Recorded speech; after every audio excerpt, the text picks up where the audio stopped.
through this. Easy for listening. I was able to do it. Easy for dancing. I'm not a great lover of cats. That's my fear. You're a disgrace, you are. Not me. That's my fear. You're a disgrace, you are.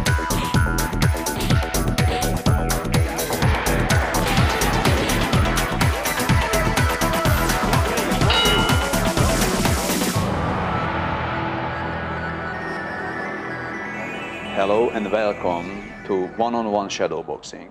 Today my fellow shadowboxer is Sam Wainwright, who is the co-convener of the West Australian chapter of the Socialist Alliance. I don't think the audience do know much about the Socialist Alliance as a political party. They may know lots about your activities because you are usually on the street very often, demonstrating in different occasions. So start with an introduction of the Socialist Alliance in Australia. I think it's established in 2001. That's right. And running strong since then. But it is registered only as a national political party. Yeah, look, that's right. As you say, our members are actively involved in a whole range of environmental, social justice and democratic rights campaigns. But we're more than just a collection of single movement activists concerned about this or that issue. We are united by a vision for a different kind of Australia. And essentially we believe that it's possible to create both a socially just and ecologically sustainable Australia with a different kind of democracy and a fundamental different kind of organisation of our society and economy. In short, we think there needs to be a qualitative sharing of the wealth and expansion of democracy to strategic sectors of the economy to be able to achieve that. Okay, so that's the party's statement, I assume. Well, that's what you just said. That's right. I mean, that, if you like, is the socialist content to our name, Socialist Alliance. We believe that it's not fundamentally possible to have a socially just society or an ecologically sustainable society without extending democracy to important strategic sectors of the economy. Okay. What is the philosophy behind the Socialist Alliance? Because I heard lots of things, but I want to know from you what is the reality from the gossips. So is that the Socialist Alliance in Australia is sort of a backdoor for communists coming back and dressed up in different clothes? Look, to that question I would say yes and no. Yes, in the sense that we come from the socialist tradition and we believe that, as I said in the introduction, to achieve genuine progress on environmental and social issues, we need a radical redistribution of wealth in this country, and we also need an extension of democracy to important sectors of the economy. What is missing is the fact that the majority of the decisions that affect our lives, affect our communities, and affect our natural environment aren't made in the parliaments, they're made in the corporate boardrooms. And until we can have some control over those kinds of decisions, how can we meaningfully address issues like climate change or social injustice in this country? So I would say that we see our project as being fundamentally at root a democratic one. So you think Australia is run by the corporates, not the parliament? In large part, yes. And I think that the practical policies of the Labor and Liberal demonstrate that. I mean, in the first instance, you have to consider the fact that a whole range of important decisions that affect our lives aren't made in the parliament anyway. They're made in the corporate boardrooms. That's just such as? That's just a fact. Bring us some examples for us. Take, for instance, at about 10 years ago in the town of Newcastle, yes. In New South Wales, where BHP was by far the biggest employer. And they decided to close down their steelworks. And that decision to close that steelworks directly impacted on the lives of 200,000 people. Now, that was a business decision. Yeah, exactly right. That was their business decision. So are we talking about political decisions which still made in Parliament, or are we talking about business decisions which made by the business people? Well, both. So there's a whole range of decisions that affect our lives that are made in the corporate boardrooms, which we don't get to vote on. Secondly, of course, those with wealth and power disproportionately influence the political process further.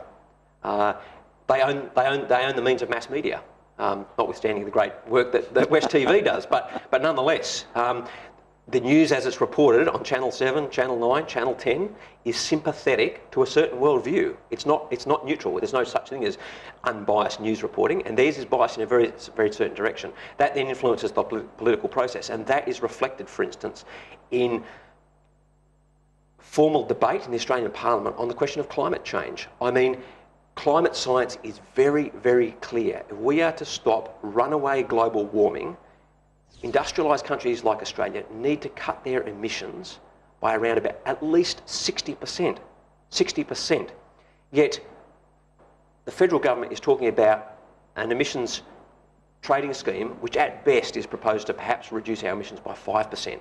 And the opposition even think that's going too far. And I think that, as much as anything, bears out the fact that governments in Australia are both unwilling and incapable of confronting the power of mining big business in this country. So in priority terms, sorry Sam, in priority terms, what do you think, or what the Socialist Alliances thinks, what's come first? Distribution or redistribution of the wealth, or democracy first, then fight for the redistribution of wealth? What is the priority? Well, I don't think it's either or. I think they're interlinked things. The two challenges are interlinked. The challenge of more democracy and the challenge of wealth redistribution and social justice. They're interlinked. Because we can't achieve one without the other. That's the point I'm trying to make. Is but that Sam, without greater democracy, and the rest, we will not achieve that.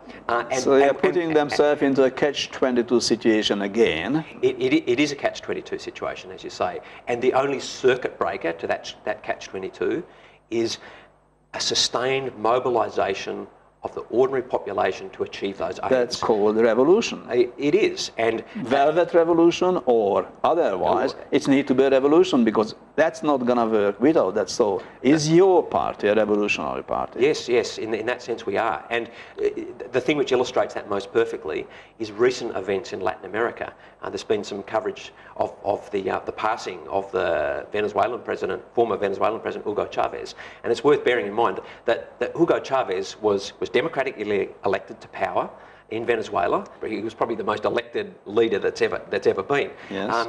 But the interesting thing is, of course, is that even though he was democratically elected, the wealthy oligarchy in that country, who are used to running that country, was not happy, and who enjoyed very close relations with Washington, were not happy and orchestrated a coup to get rid of him. So when push came to shove, it wasn't the oligarchy and the rich and powerful that wanted to respect the Constitution and the democratic process, that sort of thing. Quite the opposite. When the chips were down, they were prepared to brush all that aside and kill people. And a similar process happened a few decades beforehand in Chile, where many people were killed. And in the case of Venezuela, what saved Venezuelan democracy and the process that they'd embarked on of wealth redistribution and bringing, and this is important given this is an interesting comparison given Western Australia, of bringing their oil and gas industry into public ownership so they could use the revenues from their very big oil and gas industry for public good. They used and abused the revenue, but that's another matter. Sure, it is. But the point I'm trying to make is that the two together was only possible with a massive mobilisation of... in a very poor country in the Third World War. Sure, that's right. In South America. Yeah. But in Australia, people are living happily, I believe, that's what they say. They're drinking heavily, most heavily in the bloody world. They're going shit-faced every weekend, most of them. They're fighting on the street instead of going to Parliament and beat the shit out of the politicians. So no one is really cares about what's really happening in the Parliament. They're drinking, they're enjoying their good life, and they're re-electing, even Colin Barnett. So they're not listening what you're saying and what you believe. So how do you want to break that through if you not do something radical or you're not changing your strategies? Yeah, look, you raise a very good point, and we'd be the first to acknowledge that Western Australia, 2013, is probably not the easiest place in the world to be a socialist. And the re-election of Colin Barnett sort of reinforces a perception of Western Australia as being a real conservative heartland. Now, there's a few things I want to say in relation to that. Yes. First is the fact that we don't have proportional representation amplifies or exaggerates Western Australia's love affair with the Conservatives. What do you mean proportional representation? What I mean, for instance, is that the Liberals and Nationals will command nearly 2/3 of the votes in the parliament. Whereas on election day, they won 53% of the primary vote. That's now, correct. that's still a clear majority. It's still 53%. So I'm not trying to sugarcoat it. No. But the point I'm trying to make is that our electoral system exaggerates that. That's the first thing.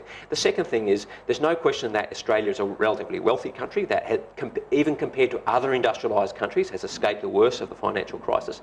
So the people are confident. They think Colin Barnett can make wonders. It creates a certain perception amongst a layer of ordinary working West Australians that everything's going fine. I've got a seat on the mining boom gravy train, and I think that some of the people that voted for Colin Barnett, or for the Liberals, probably even think they have a reserved seat on the mining boom gravy train. Of course, I think they're going to get a bit of a rude shock when there's a downturn.